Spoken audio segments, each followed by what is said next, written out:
It's the giveaway. It's the giveaway. So first and foremost, thank you. Thank you for everybody for liking and subscribing and commenting on these videos, because that's ultimately what keeps this channel going. We're getting bigger and bigger and bigger as this company grows, and so we're gonna give away something even bigger this time. It's time to give away a PSE bow. All you guys have to do to win this thing is the same thing that you've been doing. Like and subscribe to our channel, like every video, and comment. And you can comment as many times as you want. And when we go through and we pick, the more comments that you have or the more likes that you have, along with being subscribed to this channel, only improves your odds of winning this bow. We're literally giving someone a free bow, okay? Just to like and subscribe this video. So if you guys are interested in free stuff, and you didn't win this bow this time around, you didn't win these Vortex binos, you're still entered. Just stay engaged with the channel, keep liking the videos, keep commenting on them, and it's gonna help you win maybe trail cameras in the future, tree stands, things like that. Guys, in this video, I feel like I'm giving away all the answers. Everybody's always looking for the cheat code, how to get bigger bucks on their property, how to get bigger bucks all year long, how to get bigger bucks on your property more often. And I feel like by giving away the information that I'm gonna give away in this video, I might be able to help. I might be able to give away I might be giving away that cheat code that you guys are looking for. I might be able to give away that answer as to why you haven't been seeing bucks, or what now you can do to see big bucks on your property the entire hunting season. There's a lot of things we can do to improve the property. Let's be honest here, but this is a big part of it. When we're talking about food plots, having the right food is key, but what is the right food? There's other things we can do, like I said, timber stand improvement, and there's plenty of other things, stand placement. There's a lot of things we can do to improve upon the property. But the main goal that when I go to a client's property, my main goal is to create a daylight pattern on that property. What does that mean? That means that I would like to see some sort of bedding, I would like to see some sort of food, and therefore in between we have a transition area that makes it huntable. And if we can align that with predominant winds, southwest, northwest winds, and things of that nature, you're probably gonna have some success. But now some of those puzzle pieces really need to be honed in on. We really need to get into the nitty gritty as to how to accomplish those. If it's timber stand improvement, maybe it's hinge gutting. Probably not a big fan of that. There's a time and a place though. Logging, the hack and squirt method, knurling, girdling trees. We can accomplish that through a lot of different means. Food plots, this is the one. This is where it's like, it's a science, guys, and everybody's trying to out-compete their neighbors. Well, don't show your neighbor this video, because I think I'm gonna give you the food plotting secret that you've all been waiting for. The perfect food plot looks something like this, okay? So I'm gonna start in the spring. Some whitetail quote-unquote experts don't recommend spring food plots because they don't care about having the summer food on the property. Well, this realization of summer food is that if we plant it and we can keep the deer off of it, you're gonna have the best late season food, most likely. Let's talk corn or beans here for a second. If you can get it to last through the late season by using fencing or some other products that are out there, you're gonna have all the deer late season. And there's no easier time to kill a deer than late season if you have the food, especially if you know where the bedding is. Simple as that. So anybody that tells you shouldn't have summer food isn't thinking past summer. Think later into the season. I'm okay with putting spring plots in, and in fact you should. And here's the beginning step to the perfect food plot. Putting in soybeans. Okay, not just putting in any soybean, not just agriculture beans. Sure, it's better than nothing. Putting in a forage soybean in the spring.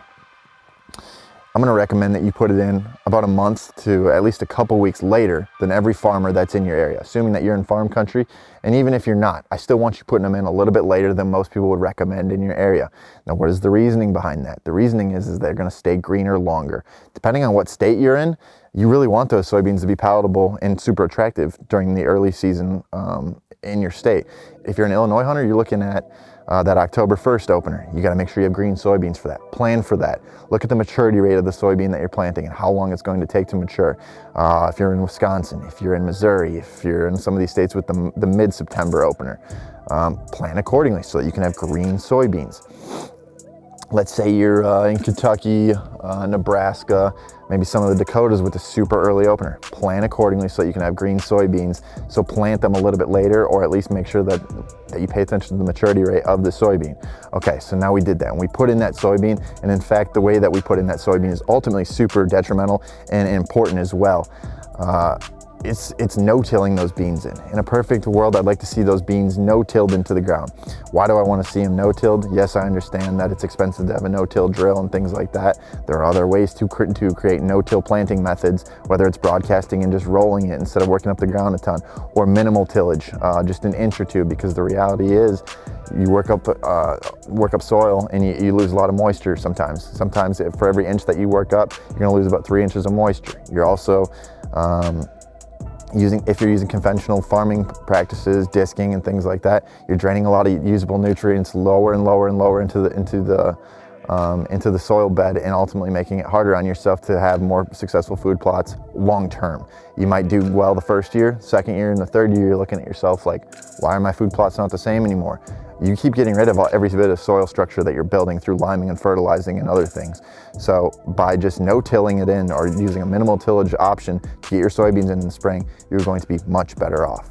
Let's fast forward. Okay, you got your soybeans in, you fenced them off, maybe used a product called Milorganite to keep the deer off of them, whatever the case is. I'd recommend fencing them in a perfect world if you're really looking to take this serious and you want the ultimate food plot to reach its ultimate goal or its ultimate, just have its ultimate output and ultimate yield. You should put a fence up. You really should put electric fencing up, and there's a certain strategy in which you should do that, stagger the fencing. Different video for a different time. But let's fast forward to late summer. You want diversity, and that's the key of this food plot or any food plot when it comes to holding deer during every single month of the season. So we got those soybeans in, so now late July, early August, give or take, depending on where you are in the country, here's what I want you to do. I want you to find your favorite green blend, read the back of the bag, and make sure that you're not getting a bunch of inert matter and a bunch of weed seed and a bunch of ryegrass to put into your green blend. Okay, I'd like to see something like white daikon radishes, purple top turnips, brassicas, rape, clovers, chicories, alfalfa even thrown into these mixes. And what we're going to do is we're going to look at the seeding rate per acre. And if it calls for 4 pounds per acre, here's what we're going to do, guys. We're going to throw it in that bagger, that broadcast spreader that you have, and we're going to walk through our soybeans and double the seeding rate of what is recommended. We're going to walk through those soybeans, broadcast this seed blend right before a rainstorm. When that rainstorm comes, these seeds are so small in these blends that all it takes is a little bit of rain to create seed to soil contact. If we create seed to soil contact, then there's going to be germination, as long as you didn't overplant your beans. Don't be putting in 150 pounds per acre as far as soybeans go, because it'll have such a thick canopy that the green plants will never germinate. So less is more in this case, someplace around the 50 pounds per acre most likely. So anyway, let's get back to this planting method. You're planting at about double the seeding rate of what you would normally plant over the top of your green soybeans. In the perfect world, that rainstorm comes that night and you get germination. Now we have green and grain all in one spot. And when we do that, we have super palatable food all through the summer into the early season, hopefully for your October 1st opener or even earlier. And then once those beans start to yellow, you're gonna have your radishes, your clovers and things like that are gonna start getting attractive. Then a little bit later, your turnips and rape are gonna get super attractive. And then after that, your soybeans are gonna become attractive again. Okay, and now that'll get us all the way through December and January. And the bigger the food plot, the more food that you have, the longer that the deer are gonna be able to feed on it. And the longer they can feed on it, the healthier they're gonna be. But here's the thing, in those late winter months, late spring months or early spring months is when it really gets hard on a deer. Let's say it's a super cold winter, they're gonna need food fast when a green up occurs. By adding clover and chicory and things like that to this blend, this green blend in the late summer, you're gonna have the first green food source that's coming back as well. So this is a 365-day food plot plan. As whitetail hunters or stewards of the land, look at it however you want to. You wanna be able to feed these deer year round. Maybe it's because you just want the bigger racks, or maybe it's because you care for the deer. Regardless, if we can give them a food source the entire year, your chances of a healthier deer herd and bigger bucks are much more likely. So let me just go over a quick breakdown of the entire thing again, just a quick recap. Soybeans in the spring, greens in the late summer, and that green blend should include, and it should be foraged soybeans by the way too. That green blend should include radishes, turnips, rape, brassicas, clovers, chicories, things of that nature, to ultimately create diversity within the food plot. And if you have diversity within the food plot, you have the most attractive food source throughout the entire hunting season. And if you have the most attractive food source through the entire hunting season, you're gonna have the biggest bucks around on your property during hunting season. So if you like these tips, guys, you like these strategies or anything that we talk about in these videos, do me a favor and like and subscribe. We're making 2 videos a week and we're releasing them just for your pleasure. If you guys got a good idea as to what type of videos we should be talking about, drop something in the comments for us. We'd love to talk about a topic that you're interested in.